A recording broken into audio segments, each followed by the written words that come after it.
Let's turn our Bibles to the book of Ecclesiastes again. We have come across so many different kinds of inventions in our life, in our lifetime. Those who have studied science in the school, we all remember that how our teachers used to take us to the laboratory and show us how things work in science. How do you do experiments? You mix two different things and there is something else comes out of it. Now we are studying from the book of Ecclesiastes, and Solomon is trying to tell us that everything is futile. And he has his own reasons to confirm why he has come to this conclusion that everything is futile. Now in chapter 1, he says that everything circles around, or everything comes back to from where it has started. There is no meaning in it, and you will be forgotten one day. Therefore, everything is futile. Now in chapter 2, Solomon, and then throughout the book, Solomon is giving us second reason to understand why everything is futile. Now here Solomon is testing his life. He is doing a life invention or experiment on his life. He is after the significance. He is after the meaning, to find out meaning in his life. Now therefore in chapter 2 verse 1 he says, I said to myself, go ahead and I will test pleasure in my life. I want some meaning in my life. Therefore, I want to give pleasure to my life, to find significance in my life. Now from his observation, Solomon is turning to his own life and what he has done to his life. We all know what kind of person Solomon was. We all know what his stature was. He was a rich man. He was the most brilliant man. And he is telling him what he has done in his life. And he says, I am going to pleasure myself and enjoy what is good. But then he says, it turns up to be that everything is futile, even the pleasures of life. He has second reason to prove why all these pleasures are futile. Now let's see what Solomon has done.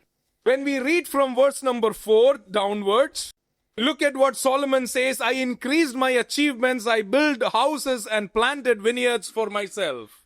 He made gardens and planted fruit trees. He had made water reservoirs to plant and irrigate his cultivation. Verse number 7, he says, I had acquired male and female servants. What a comfortable life. Probably there were many people around Solomon to help him in every ways. Male and female servants to do everything. Probably there were people to cook for him, people to clean his vessels and clear his clothes. Probably people were there to do makeup for him, to prepare him for the palace. I have acquired male and female servants for me.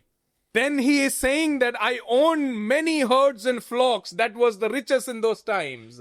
Oh, what kind of man he was. Then he says, I have amassed gold and silver. Not just that, he had singers in his court. Can you imagine, whenever Solomon is feeling bored, there are people to entertain him with music. Then when we read down, he says that there were concubines to delight his life. He is going extreme to enjoy the sexual pleasures in his life in order to find meaning in his life. Then when we come to verse number 9, he says that I became great and surpassed all who were before me in Jerusalem. I did all what my eye desired. Oh, what kind of life he had. So many people around him. So much of riches. He has constructed huge buildings and built palaces. He has gardens and he has wine all around him. There are people to entertain him with music. There are clowns to do funny actions to make him laugh. This is what the life that people desire. Probably many of us, at least I can say about myself, I would love to have such a life. What kind of life? He had all the luxuries that you can think in those days in the world. But when we come to verse number 12, he says it's madness. Oh, I don't find any meaning in all these things. I don't find meaning to have so many concubines around me. I don't find meaning to have so many servants around me. I don't find meaning in building great buildings and to invest so much in my life under the sun. Often we have forgotten so many things in our life and try to accumulate great riches in our life. I have seen many people who have no time for families, no time for church, no time for any spiritual activities. They are all after accumulating many things in their life to gain significance in life. Many people spoil their life in drugs and other intoxicating things just to hallucinate themselves and feel good about their life. You know what is the most dangerous drug in this world? I have read it in an article where it was written that in US, people go to jungles and catch a particular type of frog. And to intoxicate themselves, they try to lick that poisonous frog. And that the poison which is on the skin of that frog, it goes into their body through their tongue.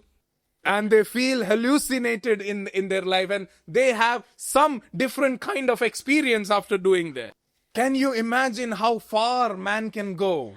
When man has gone away from God, how far he can go to pleasure himself, to give pleasure to his life, to find significance in his life. Often when I was young, I ended up in so much of trouble to add significance to my life. To show it to the people that how great I am, doing things which makes myself great in front of my friends. I may have some name. Let me test this, try that, try so many things in the life. Solomon tried everything that his eye desired. Whatever he liked, he did it. Whether it was wine or women, whether it was building houses and planting vineyards, whether it was hiring bondservants or musicians to entertain his life. But then at the end he says, all these things are vanity. Why? Why this is vanity? You ask Mr. Solomon, why Solomon, all these things are vanity? Aren't we running after all these things in our life? Isn't this world running after all these things in their life? It's all about significance. Whether it is in the church or whether it is in our workplace. We forget our limits and go beyond just to prove that we are significant. Was that not the life of Jacob? Have you ever studied the life of Jacob? His entire life was circling around to gain significance in his life. Right from the time when he was in his mother's belly. Oh, Rebecca was feeling something very bad when these children were there in his belly. Rebecca asked the Lord, Lord, what is this? And the Lord replied, there are 2 nations in your belly. 2 nations fighting for significance in your womb. Jacob was not ready to give up. When these kids came out of their mother's womb, one came out first. Another came out by holding the feet of the first one. It is all about me. I want to go first. Probably that was the message. Oh, but he came by holding the leg of his brother. And he was named Yaakov, the one pulls the leg down. Oh, one who was pulling the leg down. One who was fighting for significance. One who was fighting for the blessing, for the pleasure in his life. He is not caring about the promise that God has already given. By hook or crook, I would like to gain significance in my life. He is ready to cheat his brother. He is ready to backstab his father. He is ready to cheat his father. Just to gain significance in our life. Just to have meaning in his life. Just to prove himself in front of people. He cheated his father. When his father was old and when he had very less sight. When his eyes turned dark. Now Jacob told his elder son, go and hunt for me and bring something, a food for me. Mama heard this. And dear Jacob was pet mama's dear son. Now usually older people think that moms love the younger ones more. I am the youngest in my house and my sisters still feel that. This mama's boy. Mama knew the taste of the daddy. She cooked a good meal for the father. And told him to take this to your dad. Isaac is alone in the tent. Jacob approaches his father. Here is the meal, daddy. Who are you, my son? I am your son Esau. He covered himself with hairs. The father touched him and felt the hairy body. Blunt lie in front of his father. I am your elder son, Esau. Testing, trying to gain significance, trying to add meaning to his life. But then the life was difficult for Jacob. After Jacob has cheated his father, after he got all the blessing, he had to run away for his life from his mother loved him so much. Jacob loved his mother so much. But it was the last time that Jacob saw his mother. After that, Jacob has never seen his dear mother. He had to leave his family. He had to leave his dear mother. Where did he run? To his uncle's house. There, Jacob fell in love with a girl. Jacob wanted to marry her. He told her uncle, I want to marry your daughter. He wanted to marry Rachel. So his uncle was a tricky person. Uncle said, you work for me. Out of the love that he had for Rachel. Oh, he worked hard for years. And it was the time for marriage. It was the time for marriage. High time for Jacob. This was the desire of his heart. But uncle was tricky. And it was night. Uncle changed the person, changed the bride. In the room, it was not Rachel, but Leah. Morning, when Jacob got up, he came to know that he was cheated. When he cheated his father could not see. When Jacob was cheated, Jacob could not see. Oh, what a great tragedy. This uncle, when you read that chapter, when we come to Genesis, when we read chapter 29, when we read from verse number 9, from verse 10 onwards, it says that Uncle Laban's daughter Rachel. Then again in the same verse it says Uncle Laban's sheep. Again and again the author is repeating that he is his Uncle Laban. So that we may stop there and think about this person. Jacob learned how to cheat from his mother. But this Laban, his uncle, was the principal of the school from where his mother has learned how to cheat. He cheated Jacob. All because of significance. He forgot the promises that God has given. He forgot what God has given for him. He forgot the commandment that God has given for him. Now after so many years, he's trying to go back to his house. He is scared for his life. Because the last word that he has heard from his father was from his brother was this, that he's going to kill him. Now he is at the river. On the other side, his brother is waiting with his men. Now he moves forward his family. Jacob is alone. His family has already crossed it. He fights with the Lord. He wrestles with the Lord. And then he tells the Lord, unless you bless me, I'm not going to live. It was this time when Jacob realized that my blessing, my significance lies in my Lord. I cannot attain meaning in my life without God. Not my tricks, not my backstabbing, not my cheating, not my ways by which I get meaning in my life. Lord asked him, what's your name? Yaakov, the heel grabber. Now onwards you will be called Israel, Prince of God. I am going to fight for you. Oh, that's what it means. I am going to fight for you. No need to backstab. No need to cheat. It's me who is going to fight for you. Now look at the life of Solomon. He is running after the significance in his life. When we read from verse 4 to verse 11, 12 times he mentioned I built, I made, I planted, I constructed, I had, I acquired, I amassed. It was all about him. Solomon says, my life was all about myself. But it's all vanity. Why it is vanity? He gives the second reason here. When we read from verse number 14. Yet also knew that one faith comes to them both. Now when we read from verse number 12 to verse number 17, he tells the reason why everything is futile. And that's one reason why Solomon feels that everything is futile. You know what is the reason? He is scared of death in his life. He is scared of death in his life. I have all this thing. I have amassed so much of silver and gold in my life. I have done so many things in my life. But look at what happens. Oh, wise, whether it is wise or fool, whether it is rich or poor, man dies. That is the reality of humanity. You will not just be forgotten one day. You will have to leave all after which you are running in this life. You are going to die. Throughout the book, Solomon gives us the idea that life is futile because death is certain. Now, often older people say, now there is nothing left for us.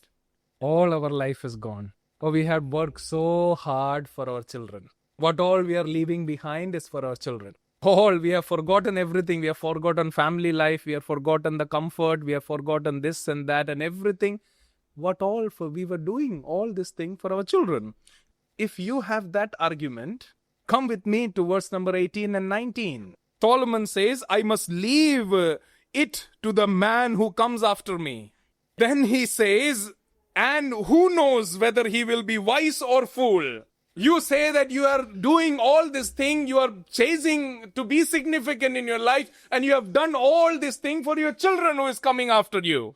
Solomon is telling, we don't know whether the person coming after me is fool or wise.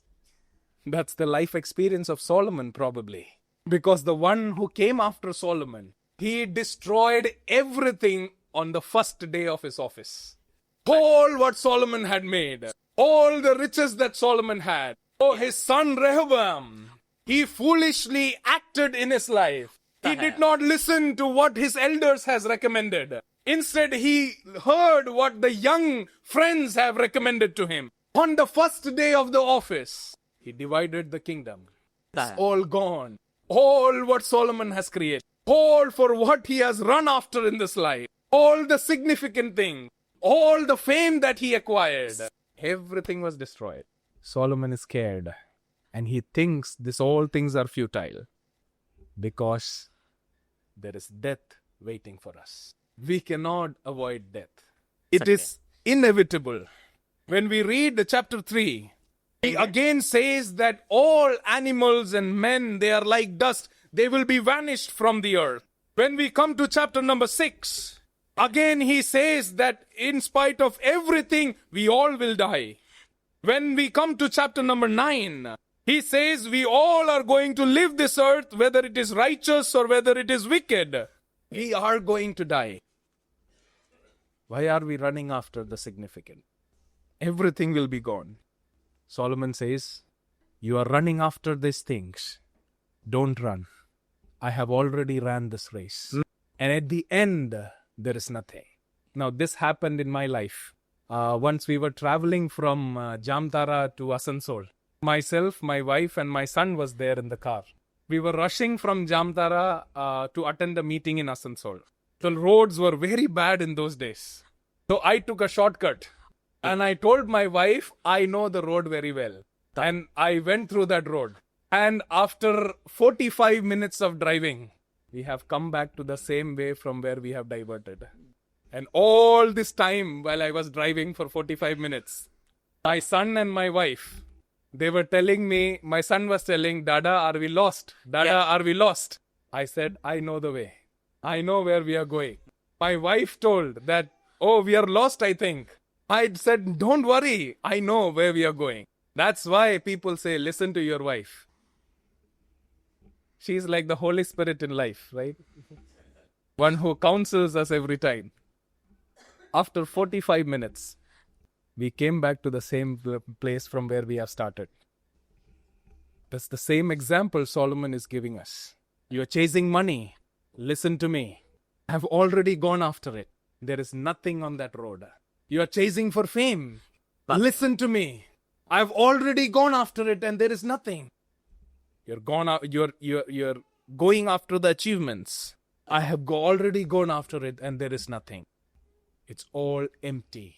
It's all meaningless. Because one day we are going to die. But what is the way out? What is the way out of this vanity? Solomon has one recommendation. Many recommendations, but for now I'll give only one. When we come to chapter 2, verse 25, Solomon says, enjoy your life. What kind of man is this? All this time he was saying everything is vanity. Now he's saying enjoy your life. When we go after our own achievements and pleasure, we forget to enjoy what God has given to us. Often when we think about enjoyment, we see its negative side in our life. Enjoyment becomes negative only when you forget God. Only when you forget God. Solomon is saying you should enjoy your life, not just here. Apart from this, 5 other times in this book, Solomon is recommending us, because you are going to die, enjoy your life. When we come to chapter 5, at the end he says, enjoy the life, enjoy the riches that God has given, rejoice in it. When we come to chapter 9, he says, enjoy, eat, drink, and have a cheerful heart. Enjoy the life with your wife, because days are fleeting. Enjoy your life. Enjoy the goodness that God has given to you. Often, rather than enjoying the enjoyment, we start worshipping it. That's where we go wrong. We should confine our enjoyment in the limits that God has given unto us. When you take your enjoyment beyond the limits of God, you end up in a mess. Here is a man who has done all what his heart has desired by forgetting God. Enjoy, because you're going to die. Eat good food, wear good clothes, have good friends, go out and enjoy the nature. Probably these things are considered as sin in our surroundings. Probably many people say that if you want to live a true Christian life, you should stay away from all these things. But Bible encourages you. Enjoy your life. If you want to know the true meaning, he is telling you to savor your life. Like you eat a good food and enjoy it. Just imagine about the favorite food that you enjoy. And how joyfully you eat it. Solomon is saying you have only less time. God has given you a family. Enjoy the time with your family. Enjoy the time with your children. If God has given you a good house, enjoy that house that God has given. If God has given you the strength, enjoy the strength for the glory of God. If God has given you riches, enjoy the richness in the boundaries that God has given unto you. God has given you a car, enjoy it. God doesn't want us to live a life away from this world. When God has created this earth, when God has placed Adam and Eve in the garden, He has filled that garden with trees. He has filled the garden with colors. He has filled the garden with different kinds of fruit. There was not just trees and fruits around the Garden of Eden. There were great minerals like onyx and gold in Garden of Eden. Why did God keep that? Have you ever thought about it? Why precious stones? Why the rivers in Garden of Eden? Why trees with different colors? Why fruits with different taste? Our God is an artist. And He wants us to enjoy what He has given. Keep it and tend it. That was the command that God has given to Adam and Eve. You have to take care of it. You have to savor it. I often tell one example everywhere, wherever I tell about savoring the life. I have worked in World Vision for 2 years. And we were doing charity, and our focus was children in community. Our project was one of the largest projects in India. We had 4,000 sponsored children under one project. Children from the poorest of poor in the community. So we used to organize picnic for them. But when we have organized a picnic and we gathered 200 children and we took them to Delhi. It was the first time when some of these children are going out of their village. They have never even seen their district headquarters.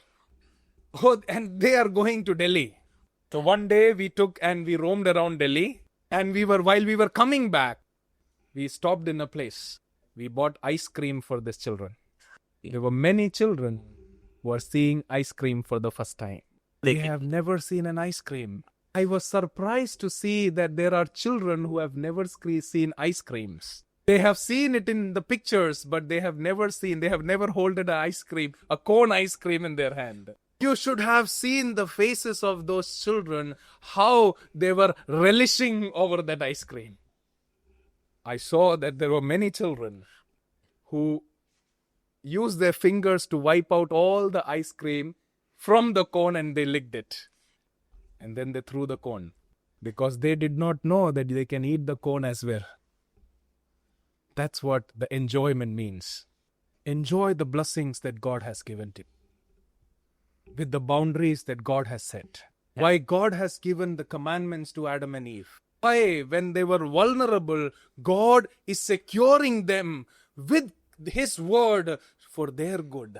God knew that they were vulnerable in their life. Therefore, for their good, for their benefit, for their goodness, God has covered them with the commandment. But when we let these commandments go away, we make a mess in our life. Therefore, Solomon says, at the end of this book, now, this is the conclusion of everything.